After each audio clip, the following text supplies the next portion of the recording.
Hallo ihr Lieben, ich bekomme immer wieder die Fragen, wann kann ich endlich wieder meinen Sport machen und muss ich das ewig machen, dieses Beckenbodentraining. Neulich war eine Freundin bei mir, die ist Gynäkologin und Geburtshelferin und die sagte, Marlies, was hast du dir da eigentlich für ein Thema ausgesucht? Die hatte gerade ihr zweites Kind bekommen und fand das Thema Beckenboden einfach total langweilig. Fand ich auch. Und ich war nach der zweiten Schwangerschaft, meine Kinder sind ja sehr nah beieinander, nach der zweiten Schwangerschaft hatte mein Beckenboden oder Geburt hatte der Beckenboden schon ordentlich gelitten. Da war ich bei einem Beckenbodenkurs, also wirklich ein reiner Beckenbodenkurs und habe auch nur gedacht, oh mein Gott, muss ich das jetzt immer machen? Ist das langweilig. Nee, die gute Nachricht ist, ihr müsst gar nicht immer sowas machen. Ihr könnt irgendwann auch wieder eure Sachen machen, aber im Wochenbett ist es ganz wichtig, dass ihr euch ein bisschen Ruhe gönnt und den Beckenboden schon ein wenig trainiert. Recht isoliert, aber jetzt wichtig ist, mit Ruhen meine ich nicht schwer heben oder solche Sachen. Ja? Und dann kommt die Rückbildungsphase und die ist auch ganz wichtig, wirklich. Ihr braucht erstmal einen starken Körperkern. Und wenn ihr wisst, wie ihr den Beckenboden richtig aktiviert und wie ihr den queren Bauchmuskel richtig aktiviert, wenn euer Körperkern, die Bauchkapsel, wieder stark ist, dann könnt ihr auch wieder eure anderen Sachen machen. Und dann könnt ihr wieder zum CrossFit gehen. Ich hatte in Brasilien, haben mich auch ein paar gefragt, so ja, wann kann ich das wieder machen? Und ich möchte jetzt wieder schnell abnehmen und möchte ein Sixpack. Und ja, ich habe einen Cousin, der macht auch Personal Training und bei dem kann ich dann CrossFit machen. Ob ich das auch so machen würde? Nee, mache ich nicht. Erst gibt es eine anständige Rückbildung und die Stärkung des Körperkerns und dann kann man auch wieder andere Sachen machen.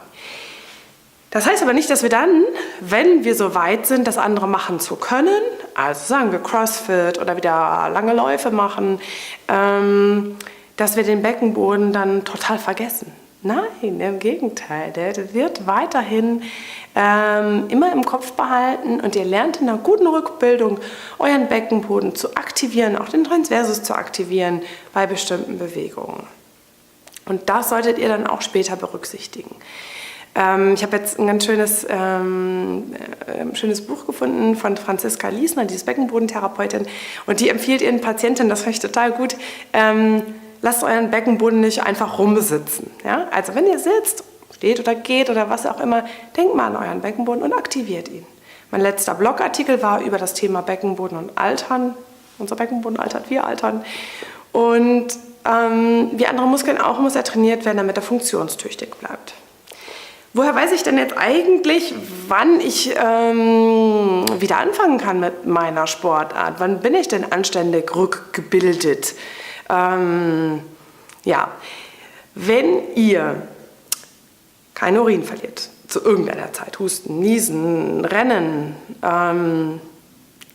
und wenn ihr keinen Druck nach unten spürt, Schmerzen im Beckenboden habt und keine Rückenschmerzen habt, wenn euer Bauch nicht so nach vorne sich ausdellt, vorkommt, einige wissen vielleicht schon, was eine Rektusdiastase ist, das ist dieser Spalt zwischen den geraden Bauchmuskeln, den hat man nach der Schwangerschaft erstmal schon.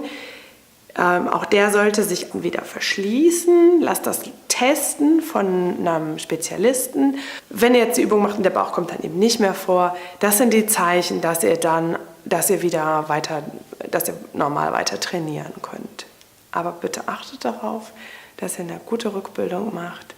Lasst euch beraten von dem Spezialisten, lasst euch hinterher nochmal untersuchen, um sicher zu sein, dass alles okay ist und beachtet diese Punkte, um zu wissen, ob ihr wirklich wieder fit seid. Und lasst euch nicht beeindrucken von irgendwelchen Sixpack-Bildern 8 Wochen nach der Geburt, von irgendwelchen Übermüttern. Mag es geben, ja.